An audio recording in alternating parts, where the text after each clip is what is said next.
Bonjour, ici Daniel Dargy, ingénieur.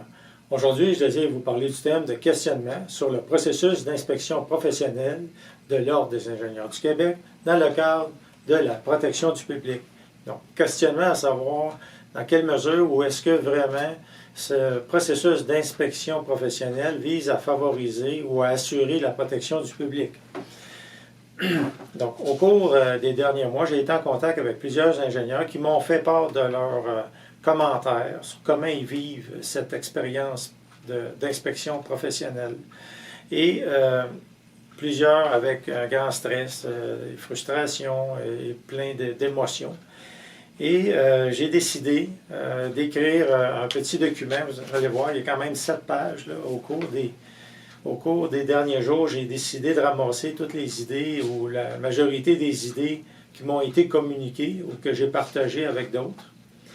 Et donc la première partie, je vais énumérer surtout les caractéristiques de comment les gens vivent, les ingénieurs vivent, ou les questionnements qu'ils se posent par rapport à cette inspection professionnelle, ce qu'ils constatent eux-mêmes.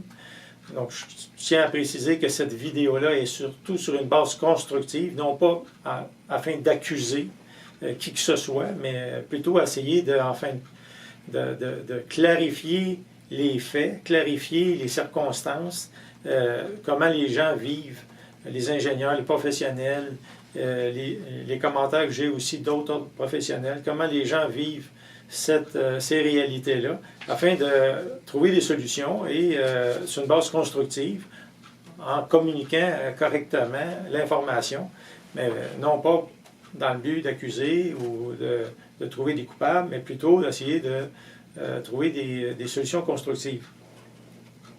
Donc la première étape, c'est l'inspection professionnelle, comment les gens la vivent, les professionnels la vivent.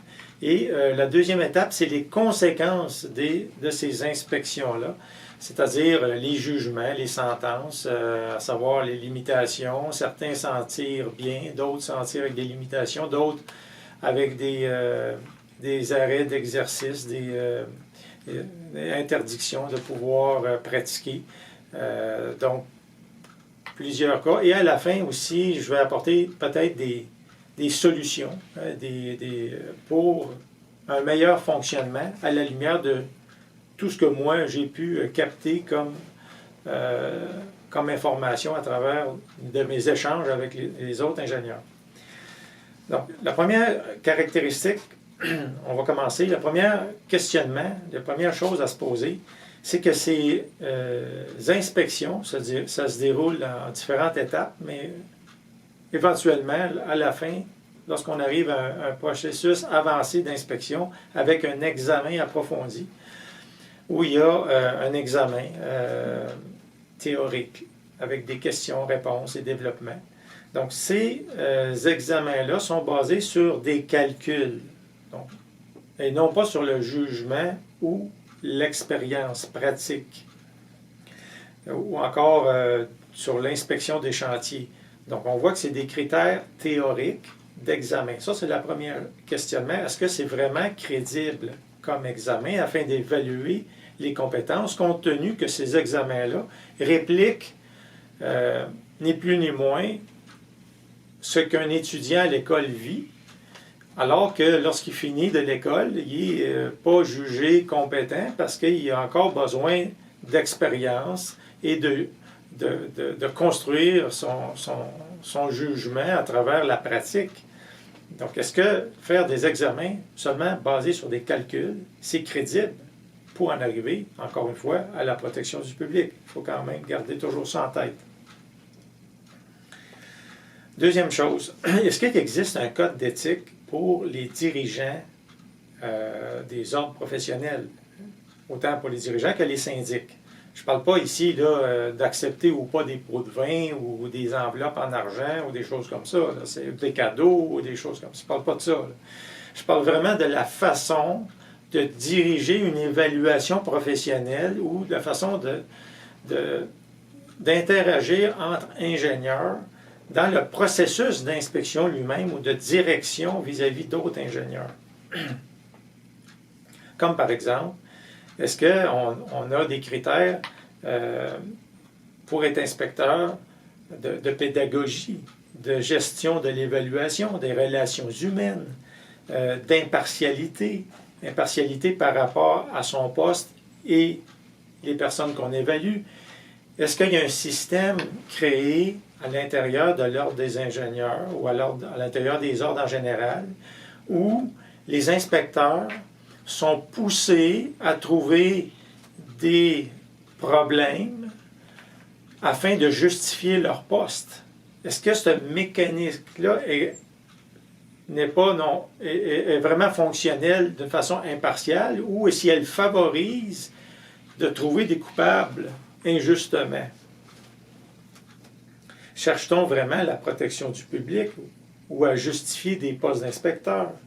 Est-ce qu'il n'y a pas trop souvent de l'acharnement et de la persistance face à des situations où les inspecteurs vont persécuter ou s'acharner, ou non pas juste un inspecteur, mais toute la direction des inspections sur un cas précis, alors que l'ingénieur a beau répéter, et on dirait qu'il y a un manque d'écoute ou de compréhension à quelque part. Est-ce qu'il y a une éthique qui entoure tout ça? Parce qu'on sait qu'il y a plusieurs ingénieurs qui sont retrouvés à la cour et finalement, ils ont gagné, mais ça leur a coûté des dizaines et presque des 100 000 $ pour faire justifier ou clarifier leur cas. Ils ont payé de leur poche, mais je vais en revenir plus tard à ça. Aussi, en parlant de la note de passage, il n'y a pas vraiment, à ce que je cherche, de note de passage, et c'est clairement dit à l'ordre des ingénieurs, il n'y a pas de note de passage lorsqu'on passe un examen approfondi. Ça peut être aussi bien 100%. Est-ce que c'est justifiable de tels critères? L'égalité entre inspecteurs et inspectés. Alors que les membres ingénieurs doivent débourser souvent des efforts impressionnants en temps et en argent et aussi en avocats pour faire valoir leur position, mais de l'autre côté, les inspecteurs ou la direction des inspections, elle est payée, les gens sont payés pour s'en prendre à des ingénieurs qui, eux, doivent débourser de leur poche pour faire valoir leur situation. Est-ce que c'est justifiable? Est-ce qu'on fait preuve d'égalité? Inspection ne reflète pas la réalité sur les éléments écrits seulement. Donc, lorsqu'on fait une inspection professionnelle, on se base sur des documents. Aucunement, on prend en compte les relations avec clients, ingénieurs. L'inspecteur n'est pas là lorsque, au premier moment, l'ingénieur reçoit l'appel, l'ingénieur explique au client certains critères de base qui fait qu'il l'amène dans une telle ou telle situation à prendre telle et telle décision. Donc, l'inspecteur voit une partie seulement de tout le projet. C'est difficile pour lui de vraiment avoir une décision impartiale juste, compte tenu qu'il est juste en train de regarder des documents, des formules. Donc, la vision d'inspection se fait juste dans un moment afin d'évaluer des documents écrits et non les relations. Et même l'inspecteur ne va même pas, lorsqu'il y a des doutes, ne va même pas contacter les clients pour vérifier si les structures ou si l'immeuble est fonctionnel ou s'il y a des indices, des régularités. Donc souvent, l'ingénieur va se faire accuser de faiblesse sur des conceptions de plans. Et l'inspecteur ne contacte même pas les clients ou ne va même pas sur le chantier pour vérifier lui-même. Il n'a même pas été sur le chantier pendant les inspections, pendant la construction. Est-ce que c'est correct? C'est ces questionnements-là qu'on a présentement. Culture de crainte et de peur et absence d'écoute. Présentement, lorsqu'on est face à une inspection professionnelle, souvent l'inspecteur ou les inspecteurs arrivent devant la personne professionnelle inspectée avec une formule déjà tout faite où on propose une limitation volontaire et souvent par manque de moyens ou de ressources, non pas parce qu'il n'y a pas raison, là, mais le professionnel, souvent par moyen de ressources, va ni plus ni moins accepter directement la limitation parce qu'il n'y a pas les moyens de se défendre. Est-ce que c'est juste?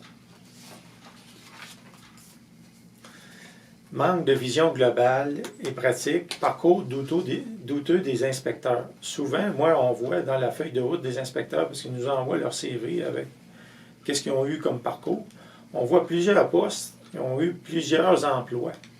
Est-ce que il n'y a pas des questions à se poser, à savoir est-ce qu'il a changé d'emploi parce qu'il n'était pas aimé dans son travail ou parce que vraiment il est compétent? D'autre chose aussi, l'inspecteur aussi a vécu, on voit souvent, dans un milieu, un contexte professionnel qui ne se rapproche pas du contexte de l'ingénieur qui est inspecté du professionnel. Par exemple, dans le domaine commercial et industriel, qui est très différent du domaine résidentiel, ou dans les maisons, on va parler, par exemple, de structures pièce sur pièce ou carré de bois, des maisons qui ont une centaine d'années, qui existent présentement. Ce pas des maisons qui sont construites par les ingénieurs. Les ingénieurs doivent prendre en considération certaines choses acquises, alors que l'inspecteur, lui, a connu des cas, des situations, plutôt où il a fait de la conception commerciale nouvelle de structures d'acier. Donc, la perspective, la vision, l'approche, tout ça, c'est pas la même expérience. Est-ce qu'on peut dire que l'inspecteur est crédible vis-à-vis des situations comme ça, de professionnels inspectés, qui se font souvent traiter de faibles sur des critères que l'inspecteur n'a pas vécu ou qu'on n'a pas d'expérience? Autre question, l'examen approfondi, ça se base sur des examens préconçus par une équipe de professionnels qui soumet des cas à l'ingénieur afin de répondre à des questions. Ça ne reflète pas la réalité qu'un ingénieur vit à tous les jours. L'ingénieur ne vit pas ce stress-là à tous les jours, de répondre à des questions en 3 ou 4 heures devant 2 inspecteurs devant lui, répondre à des questions sur des cas que l'ingénieur n'a même pas choisi. Quand l'ingénieur reçoit l'appel d'un client, il a le choix, suivant ses questions, de décider s'il répond à la demande du client ou pas. Par contre, lorsqu'on reçoit un examen, on n'a pas le choix. Il faut répondre à ces questions-là du mieux qu'on peut, avec le temps qu'on a. Dans la réalité, on a beaucoup de temps. Même, on peut consulter des confrères. Quand on est dans un examen, ça ne reflète aucunement la réalité. Est-ce que vraiment on évalue la compétence d'un ingénieur en soumettant un stress face à des situations, un état d'esprit qui ne vit pas, lui, à tous les jours? Autre question. Souvent, les inspecteurs inspectent des ingénieurs. Moi, le premier, je connais plein de situations, de cas, où les inspecteurs ont eu dans leur carrière aucun recours de client, aucune poursuite, aucune déficience de projet. Et tout à coup, cet ingénieur-là se ferait traiter de faible et d'incompétent. Donc, le dossier vierge, parfait d'un ingénieur, ne vaut-il pas la peine d'être tenu en compte tenu que s'il arrive un inspecteur qui n'a pas vécu l'expérience du professionnel, qui le traite d'incompétent ou de faible, alors que cet ingénieur-là, dans les situations de tous les jours, je ne vous dis pas qu'il ne se trompe pas à l'occasion, mais il n'y a jamais eu de poursuite, puis tout était fonctionnel. Est-ce que ça ne vaut pas la peine de considérer le dossier vierge, parfait de cet ingénieur-là et de le prendre en considération?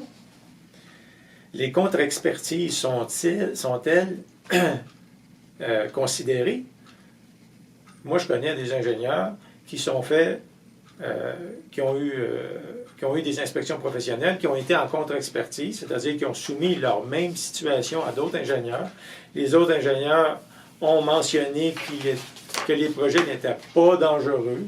Il peut y avoir des besoins d'amélioration à l'occasion. Certains omissions dans des calculs à cause de l'expérience, à cause du jugement, à cause de cas répétés, que la personne n'a pas calculé certaines choses parce qu'il sait par expérience que c'est fonctionnel, que ça va bien fonctionner, alors que il soumet ces projets-là à des contre-experts qui, eux, disent la même chose, que c'est fonctionnel, mais ce n'est pas écouté de l'ordre des ingénieurs ou du comité d'inspection. Est-ce que c'est justifié, ça, les contre-expertises qui ne sont pas regardées? La culpabilité par opinion seulement et non prouvée. Démonstration doit être faite de l'ingénieur. Donc, c'est comme si l'ingénieur est prouvé automatiquement coupable, à moins qu'il fasse la preuve. Il y a certains immeubles, on ne peut pas prouver scientifiquement qu'ils sont fonctionnels parce que c'est des vieux immeubles existants et il y a tellement de critères de structure inconnus qu'il a fallu prendre certaines décisions raisonnables pour continuer la conception nouvelle, un agrandissement par exemple, ou la décision de défaire un mur, ou encore ajouter une section, mais on n'a pas toute l'information qui est cachée dans les murs, cachée dans les plafonds, cachée dans les toits, cachée dans le sol. C'est impossible d'avoir une image parfaite, exacte de la structure existante. Donc, nécessairement, il y a certaines parties de jugement, de décisions qui sont prises sur la base de l'expérience et raisonnablement. Donc, malheureusement, on demande à l'ingénieur de faire des démonstrations, souvent de calcul, alors que c'est impossible. Les inspecteurs eux-mêmes, lorsqu'ils font passer les examens, c'est des examens qui mettent en cause la réputation et le futur et la carrière et le droit de pratique de l'ingénieur qui est inspecté, du professionnel inspecté. Est-ce que ces inspecteurs-là ont vécu les mêmes situations ou est-ce qu'ils ont réussi à passer ou à obtenir leur poste parce qu'ils ont réussi de tels examens? C'est un questionnement à se poser. Comment ces inspecteurs-là sont arrivés à être inspecteurs si ce qu'ils essaient de faire subir aux inspectés, aux professionnels qui sont inspectés, des recettes, des stratèges, des manèges qui eux-mêmes n'ont pas été mis à l'épreuve.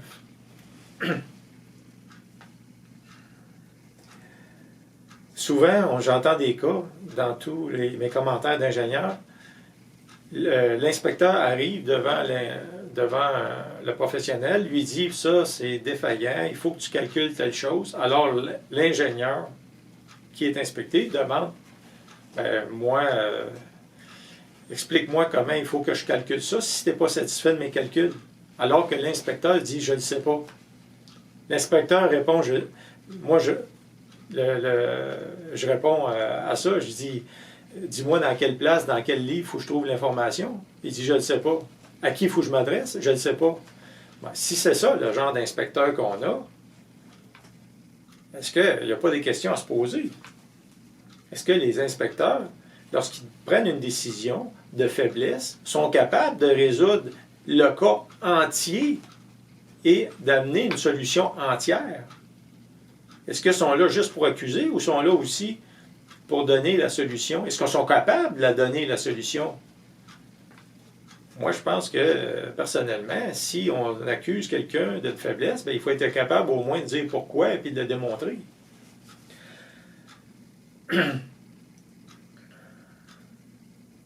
Donc, comme j'ai dit tantôt, les ingénieurs n'ont pas vérifié auprès des clients s'il y a des défaillances ou des indices de faiblesse.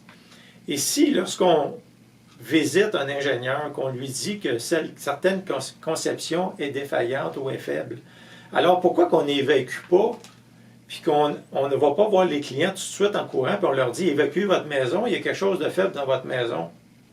Nous, on a décidé qu'on a inspecté l'ingénieur qui a fait de la conception et on juge que c'est faible. Alors pourquoi qu'ils ne vont pas cogner à la porte des clients et leur dire « sortez de la maison », ça presse, il y a quelque chose de dangereux. Est-ce qu'on ne va pas un peu fort lorsqu'on dit c'est faible? On dit à l'ingénieur que c'est faible, on est prêt à enlever, à lui donner une limitation, à l'enlever du circuit, à l'empêcher de travailler, alors qu'on laisse les clients et la conception telle qu'elle. On laisse les clients dans leur maison avec la conception telle qu'elle. Inspecteur en faute, encore opérationnel. Donc, souvent, j'ai entendu parler de situations où il y a eu inspection professionnelle et l'ingénieur qui a été inspecté, le professionnel qui a été inspecté, a dû se défendre et engager un avocat, aller devant la cour, faire valoir son point de vue, ce qui a coûté beaucoup de temps, d'efforts, de stress, de frais d'avocat, pour finalement arriver à la décision du juge qui décide que, voyant les faits, voyant les circonstances, voyant les réponses des inspecteurs, décide qu'il n'y a pas matière à poursuite et que l'ingénieur peut continuer sa pratique. Mais ça ne se produit pas juste une fois. À l'occasion, même lors où le syndic revient à la charge 1, 2, 3 fois encore sur la même personne, et à chaque fois est une cause favorable pour le professionnel. Donc, à chaque fois, on démontre que l'inspecteur est non crédible ou que son jugement n'est pas valable parce que le juge décide qu'il n'y a pas matière à poursuite ou que le cas n'est pas recevable. Alors, expliquez-moi pourquoi ces inspecteurs-là sont-ils encore en poste alors qu'ils sont trompés, qu'ils ont dépensé des sommes astronomiques pour poursuivre des ingénieurs injustement? Comment se fait-il que ces inspecteurs-là soient encore en poste lorsqu'on détecte des inspecteurs qui ont fait des erreurs de jugement ou des erreurs de décision? Pourquoi ils sont encore dans leur position? Alors qu'on demande à l'ingénieur qui a omis ou qui, par jugement, n'a pas calculé tel ou tel élément, automatiquement est traité de faible et on remet sa carrière en jeu, limitée et même allant jusqu'à l'arrêt du droit d'exercice. Donc, vous voyez plusieurs questionnements. Manque d'équité et d'égalité dans le jugement entre les grandes et petites firmes. Souvent, on voit ça, les grandes firmes s'en tirent avec des fortes amendes. Des amendes où ils paient une certaine quantité d'argent. Excusez-moi, c'est des quantités d'argent qui sont vraiment ridicules par rapport aux sommes astronomiques qu'elles gagnent. Donc, les firmes dépensent en pénalité pour manque, pour défaut, des ponts qui peuvent tomber ou encore des défauts de structure, vont payer des amendes, mais ils continuent d'être opérationnels. Alors qu'un ingénieur, travailleur autonome, à qui on inspecte de bonne foi, de bonne éthique, avec professionnalisme, a fait une conception performante, qui n'a aucun problème, même problème visible, et qui même a été en contre-expertise et a fait dire par d'autres ingénieurs que sa conception est sécuritaire. Pourquoi on menace cet ingénieur-là de limitation et même d'arrêt de droit d'exercice? Donc, vous voyez que la culture, la philosophie autour de tout ce processus d'inspection-là vise surtout un régime de terreur, d'abus, de quotas, comme si on cherche des coupables à tout prix afin de se donner une belle apparence. Malheureusement, ce n'est pas dans l'objectif de vouloir la protection du public. Donc, regardons maintenant les résultats et le questionnement par rapport aux sentences de limitation ou encore d'arrêt de droit d'exercice. Donc, non seulement la procédure, les méthodes et beaucoup d'éléments humains, pédagogiques et autres faisant partie du processus d'inspection professionnelle soulèvent beaucoup de questionnements, mais également des décisions qui ressortent de ces inspections, telles que la limitation qui vont à l'encontre du processus d'amélioration professionnelle. Dans le cadre de l'inspection professionnelle, il existe un processus, une formule dans laquelle ça s'appelle limitation volontaire, dans laquelle on propose à l'ingénieur de signer, par laquelle il se retire de son droit d'exercice et automatiquement ça met fin au processus d'inspection immédiat. Dans ce formulaire de limitation volontaire, on décrit, par exemple, en structure, que l'ingénieur refuse, par exemple, de faire des mesurages, des tracés, des calculs, des études, des dessins, des plans, des devis, en tout cas une foule de choses que même un jeune ingénieur qui sort de l'école fait normalement. Alors que l'ingénieur, le professionnel, a peut-être 10, 20, 30, 40 et quelquefois même 50 ans d'expérience. Est-ce que c'est normal de proposer un ingénieur avec autant d'expérience, juste sur la base qu'il n'a pas calculé tel élément, ou encore qui est jugé faible à l'avis d'un inspecteur? Est-ce que ça vaut la peine ou c'est normal d'exiger qu'il n'y aura plus le droit même de prendre un tape à mesurer, un ruban à mesurer pour mesurer un chantier, qui ne pourra pas donner des conseils, pas faire de plan? Donc, est-ce que ça ne va pas à l'encontre de l'amélioration professionnelle? Lorsqu'on sort de l'école, on sait, on veut acquérir de l'expérience pratique, donc on veut aller prendre des mesures, on veut faire des rapports, on veut faire des plans. Il faut le faire pour acquérir de l'expérience. Mais là, dans le processus de limitation, on est en train de dire à l'ingénieur, ne fais plus ça, ne va pas t'améliorer, ne cherche pas à t'améliorer, arrête tout de suite, ne fais plus ça. Retourne à l'école, apprends des situations théoriques que tu ne verras probablement jamais, et on t'ordonnera ton droit d'exercice. C'est comme si la théorie a préséance sur la pratique. C'est comme si on dit à l'ingénieur, ne t'améliore pas en pratique, ne te fais pas surveiller par un mentor, par un ingénieur, pour vérifier si les prochains cas que tu vas traiter sont bien faits. Arrête tout de suite et ne fais plus rien. Est-ce que vous trouvez c'est normal? Il n'y a pas matière à question. Autre question à se poser, est-ce qu'il y a un audit ou un comité qui surveille le comité d'inspection, à savoir est-ce qu'ils font bien leur travail et d'une façon juste pour la vérité, la justice et vraiment la protection du public? Si ça existe, ce comité-là qui surveille les inspecteurs pour voir s'ils prennent une bonne décision, mais un comité hors de l'ordre des ingénieurs, hors du syndic, pas à l'intérieur de l'ordre des ingénieurs, par une firme externe, ou un regroupement, un comité d'ingénieurs impartiaux. Donc, on voit tout de suite que les sanctions de limitation actuelles sont des abus d'interdiction du champ d'exercice empêchant l'amélioration et d'être fonctionnels sous une supervision ou mentorat. Moi, je crois comme solution, au lieu de limiter les gens, il devrait plutôt leur dire « fais plus de plans, fais plus de mesurage, fais plus de calculs, mais sous la supervision de quelqu'un en pratique. De cette façon, tu n'auras pas nécessairement l'obligation de retourner à l'école.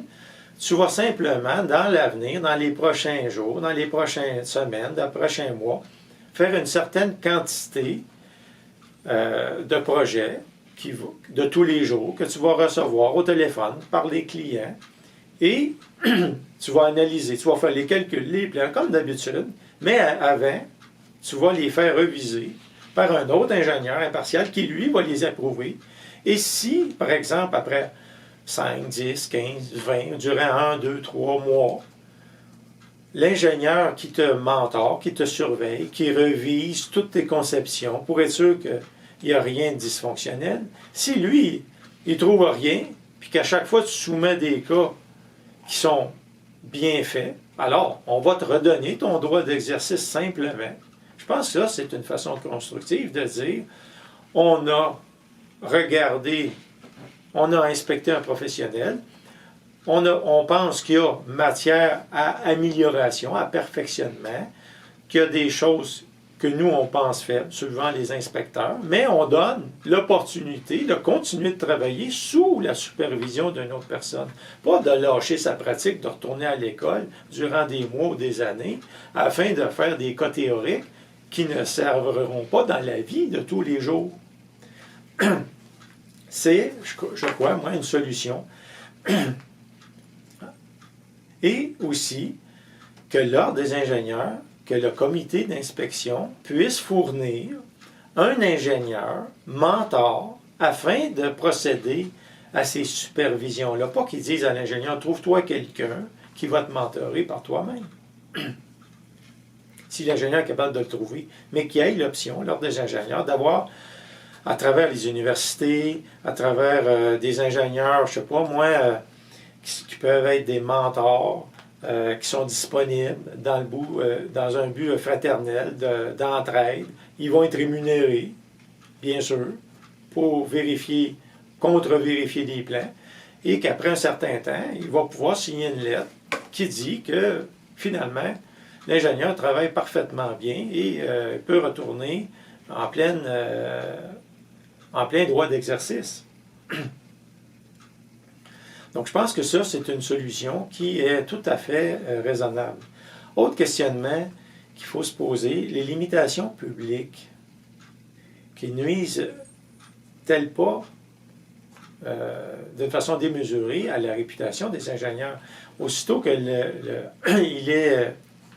il y a limitation, volontaire ou pas, ou encore qu'on enlève le droit d'exercice, tout de suite, on affiche officiellement sur des revues ou encore sur Internet que tel ou tel ingénieur est limité ou n'est plus en droit d'exercice.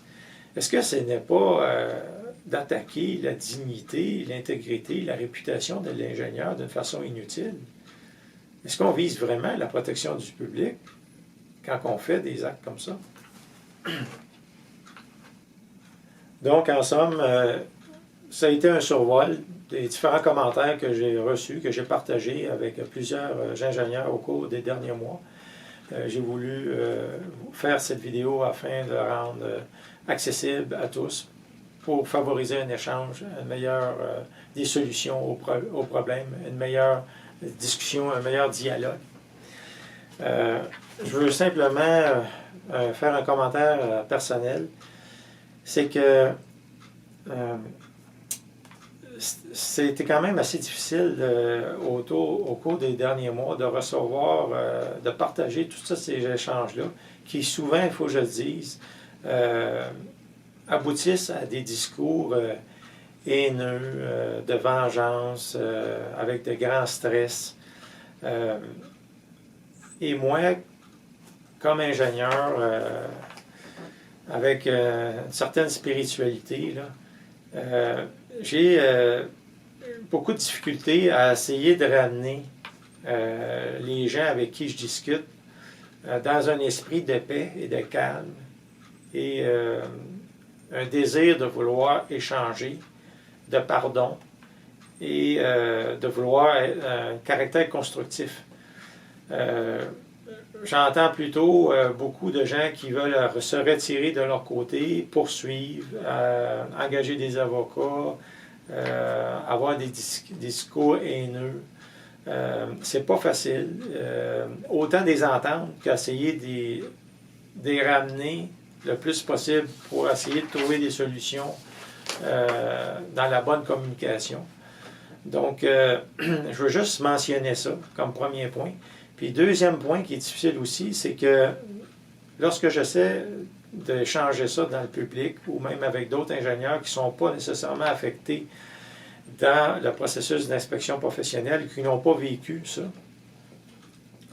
je me fais face à beaucoup d'indifférence et des jugements par incompréhension, manque de connaissances, manque de vision globale et de perspective, manque d'empathie.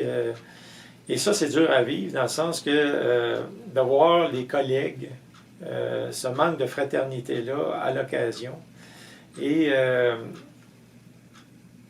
venant du public, encore plus, je le vois plus, et des commentaires comme quoi qui disent ben, si est si bon l'ingénieur inspecté qu'il fasse l'examen et s'il passe, pourquoi qu'il craint tant que ça de faire cet examen-là alors qu'ils ne sont pas au courant de tous les points comme je viens de mentionner. Surtout qu'il y ait une note de passage de 100% ou inconnue. Donc, il y a plein de points comme ça qui fait que, nécessairement, il y a une grande incompréhension vis-à-vis des personnes qui entendent des choses-là, qui portent des commentaires et qui ne sont pas justifiés à mon idée. Donc, des commentaires comme j'ai dit tantôt, s'il est si bon que ça, qu'il fasse l'examen et qu'il réussisse, il n'y a pas rien à craindre s'il est si compétent que ça. Vous savez, il y a une personne, il y a 2000 ans, qui était crucifiée à une croix, puis qu'on lui a dit, si tu es si bon que ça, descends puis sauve-toi toi-même. Bien, je pense qu'on est vis-à-vis les mêmes circonstances. Donc, ça a été mon petit exposé sur les commentaires que j'ai reçus, les partages que j'ai reçus avec d'autres ingénieurs. J'espère que cette vidéo va être prise d'une façon constructive, va servir pour la justice, la vérité, la paix et surtout pour arriver à des solutions réellement pour la protection du public. Merci et à la prochaine.